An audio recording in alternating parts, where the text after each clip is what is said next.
Good morning बच्चों, एक बार फिर से हमारे यूट्यूब चैनल में आपका स्वागत है। हमने जो भी पीछे पढ़ चुका हूँ स्क्वायर से लेकर के ट्रेपेजियम तक,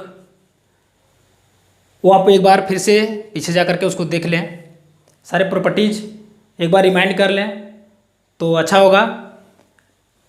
और आज हम लोग पढ़ने जा रहे हैं पतंग यानी कि काइट, है ना। आपने काइट तो बहुत उड़ाया होगा, लेकिन आज हम लोग उसके बारे में जानेंगे, उसके बारे में पढ़ेंगे कि पतंग क्या है और उसकी क्या क्या प्रॉपर्टीज होती है ना। तो आइए देखिए यहाँ पे क्या लिखा है ना। Quadrilaterals in which two pairs of adjacent sides are equal is called a kite, है ना। ध्यान देना है, कहता है कि क्वाड्रिलेटरल का मतलब होता है जिसकी 4 साइड हो उसे क्वाड्रिलेटरल बोला जाता है ना। उसमें से कह रहा है कि विच टू पेयर का मतलब ये और ये आपस में पेयर है, मतलब है कि ये C D and A D, ये 2 लाइन्स है और जाकर के इस यानी कि ये इस पॉइंट पे यानी डी पर मिल रहा है, तो ये हो गया एडजेसेंट साइड्स।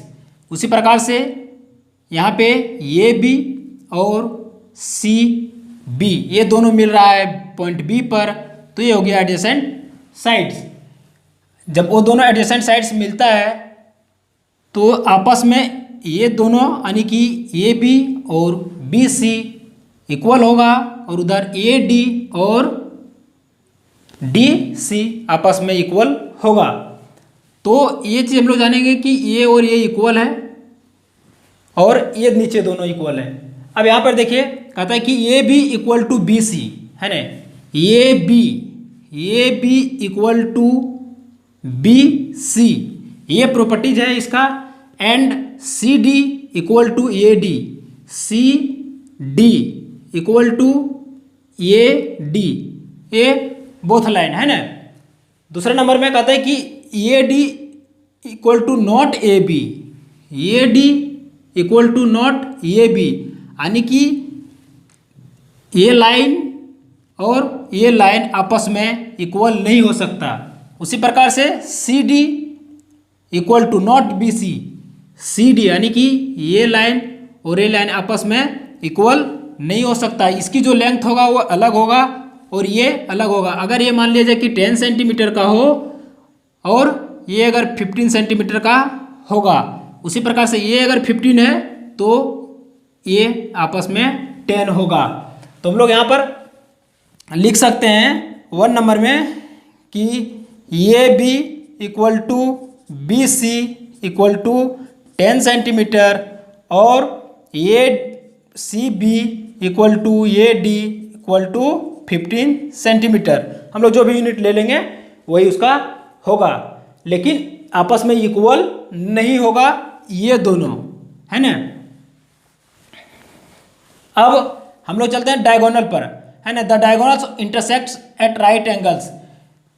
जब काइट का डायगोनल आपस में हो, इसमें 2 डायगोनल्स होता है ना, और 2 डायगोनल्स जहाँ भी इंटरसेक्ट करता है वो 90 डिग्री का एंगल बनाता है। यहाँ पे ये हो गया 90 डिग्री का angle. A equal to angle C, angle A यानी कि ए एंगल, है ना। This angle and this angle आपस में दोनों इक्वल होता है। उसी प्रकार से कहता है कि 5 नंबर में वो ये इक्वल टू वो सी, वो ये इक्वल टू वो सी।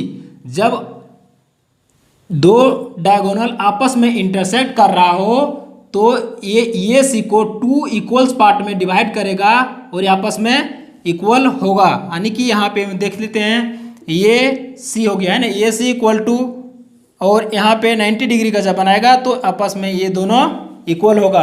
अगर मान लिया जाए कि ये पूरे लेंथ अगर 20 सेंटीमीटर हो, पूरे लेंथ यहाँ से यहाँ 20 सेंटीमीटर हो, तो इसको हम हाफ कर सकते हैं 2 से, कितना हो गया 10 सेंटीमीटर, है ना। अब आगे the diagonals B D bisects angle B as well as angle D. अब देखिए डायगोनल जो बी डी बाइसेक्ट कर रहा है, यानी कि ये डायगोनल जो है बी और डी डायगोनल बाइसेक्ट करता है, कौन सा एंगल का, एंगल डी को बाइसेक्ट कर रहा है और एंगल बी को बाइसेक्ट कर रहा है। बाइसेक्ट का मतलब होता है टू इक्वल्स पार्ट में डिवाइड कर रहा है ना। टू इक्वल्स का पार्ट का मतलब हो गया कि अगर मान लिया जाए कि एंगल बी जो है वो अगर 30 डिग्री का है तो इसको टू पार्ट्स में बांट देगा, है ना। 30/2 इक्वल टू 15 डिग्री ये हो जाएगा। सेम उसी प्रकार से अगर एंगल डी इक्वल टू यहाँ पे 30 डिग्री है तो ये 2 से डिवाइड कर देगा, ये भी 15 डिग्री हो जाएगा, है ना। अब आगे हम लोग देखते हैं the diagonals B D divide the kite into two congruent triangles. The diagonal, इसमें दो डायगोनल्स हैं ना, एक बी डी एक ए सी।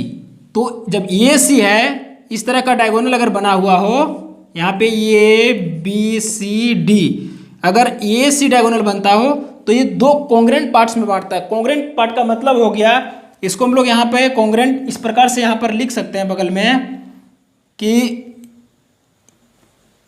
ये triangle A C D congruent triangle A C B, ये कॉन्ग्रेंट का साइन होता है ना। कॉन्ग्रेंट का मतलब होता है कि आपस में दोनों इक्वल है, ये ट्रायंगल और इस ट्रायंगल्स। उसी प्रकार से अगर ये वाला डिवाइड कर रहा है बी डी तो इधर डी सी बी एक ट्रायंगल हो गया डी सी बी, और दूसरा हो गया डी ए बी, ये दोनों आपस में कॉन्ग्रेंट होगा, इक्वल होगा। कॉन्ग्रेंट का मतलब ये है, कहता है कि द डायगोनल इंटरसेक्ट एट ओ, और जब डायगोनल इंटरसेक्ट कर रहा है आपस में काट रहा है तो वो बिंदु पर काट जाता है ना। तो हम लोग प्रॉपर्टीज में विशेषकर हम लोग क्या जाने कि ये जो आपस में होता है टू लाइन्स ए डी और डी सी आपस में इक्वल होता है, उसी प्रकार से ए बी और बी सी ये दोनों आपस में इक्वल होता है। डायगोनल जो है वो काइट को टू इक्वल्स पार्ट में बांटता है। उसके बाद डायगोनल जहाँ पे बाइसेक्ट कर रहा है तो वो पे बाइसेक्ट कर रहा है और वो भी कितना 90 डिग्री का एंगल बना रहा है ना। अब हम लोग इसको आगे पढ़ेंगे, कुछ एग्जांपल्स लेकर के ना है। अब देखते हैं हम लोग जो प्रॉपर्टीज पढ़े हैं उस प्रॉपर्टीज के अनुसार में हम लोग कैसे इसको वैल्यू फाइंड करते हैं ना। सबसे पहले वैल्यू पुट कर लेता हूँ, ये बी वो है ना, ये बी वो यानी कि ये वाला एंगल कितना दिया हुआ है 32 डिग्री।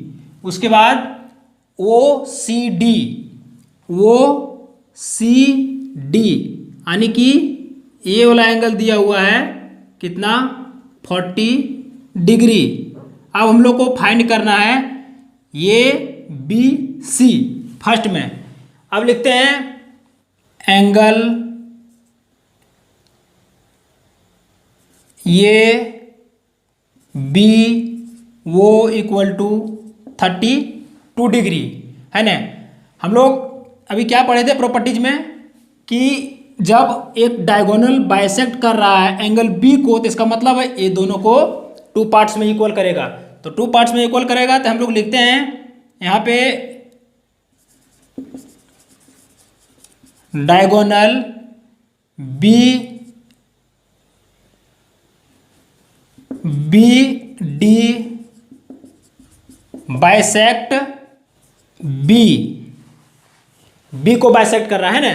जब बाइसेक्ट कर रहा है तो इसको हम लोग कैसे लिख सकते हैं, एंगल ए बी वो equal to angle C B वो, ये दोनों आपस में इक्वल होगा। देखिए अगर मान लीजिए कि डी बी ये बाइसेक्ट कर रहा है तो ये वाला एंगल और ये एंगल आपस में इक्वल होगा है ना। तो ये हम इक्वल लिख दिए।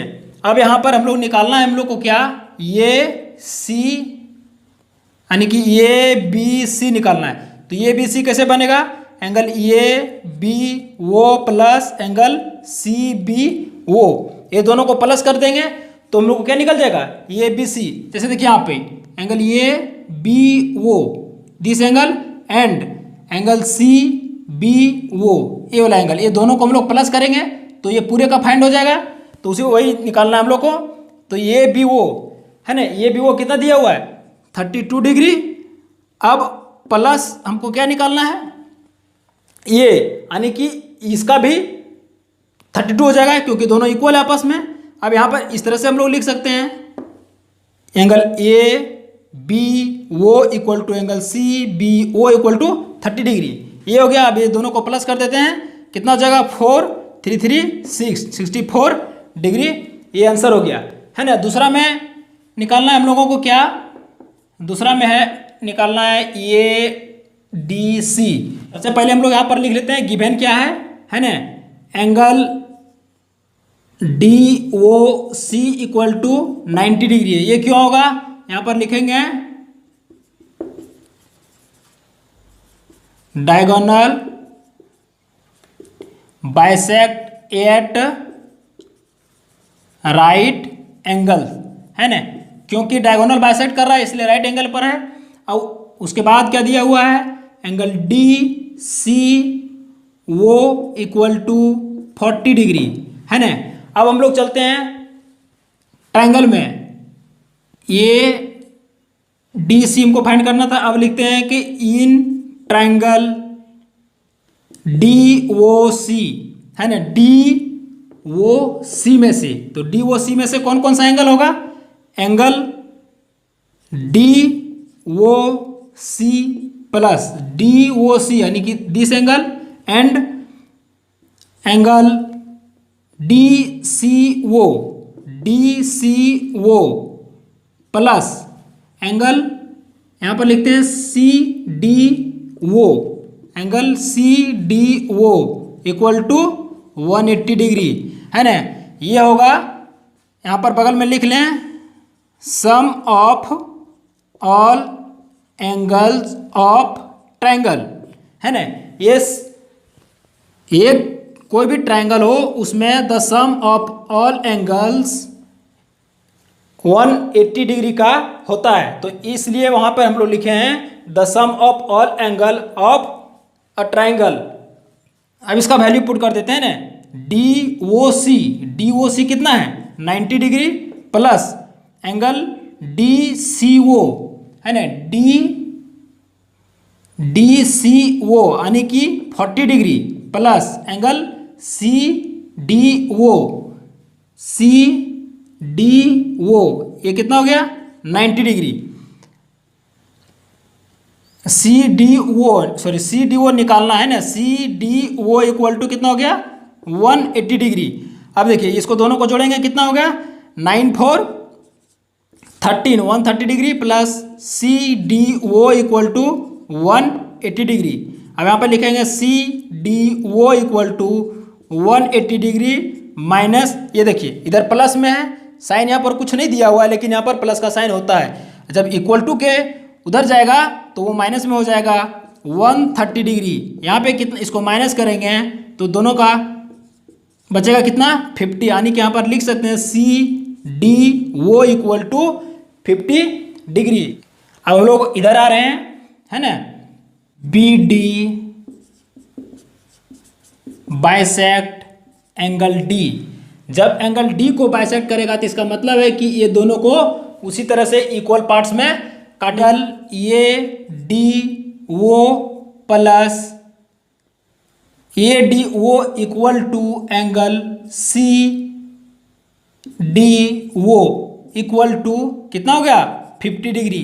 क्यों होगा, क्योंकि सी डी ओ जो है वो 50 डिग्री है, तो सी है ना, यहाँ पर इधर से लिखते हैं सी डी ओ 50 डिग्री, मतलब ये सी डी ओ यहाँ पे 50 डिग्री है तो ये बाइसेक्ट कर रहा है, तो ये भी होगा ये डी ओ ये भी सेम होगा, उसीलिए हम लोग 50 डिग्री लिख दिए हैं। अब इसका वैल्यू पुट करते हैं किसका निकालने के लिए, ये डी सी का।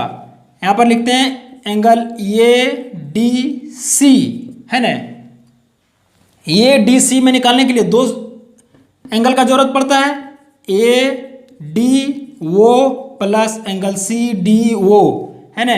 तो इसका भी वैल्यू 50 डिग्री है, इसका भी वैल्यू 50 डिग्री है। दोनों को हम लोग प्लस कर देते हैं तो कितना होगा 100 डिग्री। ये आंसर हो गया, है ना। अब उसी प्रकार से हम लोग निकाल सकते हैं angle B A D. B A D निकालने के लिए आप लोग को एक क्वेश्चन छोड़ रहा हूँ, आप इसे बना करके आप कितना आंसर आएगा वो कमेंट करके हमको ज़रूर बताइएगा। प्रॉपर्टीज समझ करके उसको क्वेश्चन बनाइएगा और क्वेश्चन बनाने के बाद में जो आंसर आएगा वो आंसर लिख करके मुझे कमेंट कीजिएगा। मैं उसका सही उत्तर फिर बाद में मैं बता दूंगा। तो आई होप आप लोग को यह अच्छी तरह से समझ में आ गई होगी। सारा प्रॉपर्टीज एंड विथ एग्जांपल आपको अच्छा लगा होगा तो लाइक कीजिएगा, सब्सक्राइब कीजिएगा और जितना अधिक से अधिक हो सके शेयर कीजिएगा और बेल आइकन दबाना ना भूलिएगा, है ना। कुछ क्वेश्चन ले लेता हूँ, उसके बाद उसका एग्जांपल से हम लोग आगे बताएंगे।